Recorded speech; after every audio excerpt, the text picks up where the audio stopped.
अगोदर एकत्र कुटुंब पद्धती होती. त्यावेळेस बायका नवऱ्याला बोलायचं म्हटलं तरी 10 वेळा विचार करायच्या आणि आता आपण बिनधास्त बोलू शकतो. त्यावेळेस नवरा कामावरती गेला तर दिवसभर कुठं आहे काय काहीच माहीत नसायचं. पण आत्ता जरा नवरा घरच्या बाहेर गेला तर आपण 50 वेळा फोन करतो, का हो कुठं आहे तुम्ही, फोन का उचलत नाही.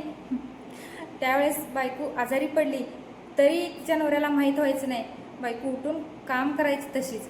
पण आत्ता जरा बायको आजारी पडली तर नवरा कामावरनं घरी येतो, तिला दवाखान्याला नेतो, तिला खाऊ पिऊ घालतो आणि परत कामावर जातो आणि तिथून फोन करतो, काय ग बरेस का, गोळ्या वगैरे घेतल्या का, जेवण केलं का. आणि असं नाही केलं तर तुम्हाला माहिती आहे आताच्या काळात काय होतंय. पहिल्याच्या काळात डिलेवरी झालं तरी तिच्या म्हणजे मिस्टरांना लवकर माहीत व्हायचं नाही. पण आत्ता प्रेग्नेंट राहिल्यापासून ते डिलेवरी होईपर्यंत तिचा नवरा तिच्यासोबत असतो. सांगायचं तात्पर्य एवढंच आहे की पहिल्याचे पुरुष खूप डेंजर होते आणि त्या तुलनेत आताचे पुरुष खूप समजूतदार आहेत, खूप साथ देतात, समजून घेतात प्रत्येक गोष्ट.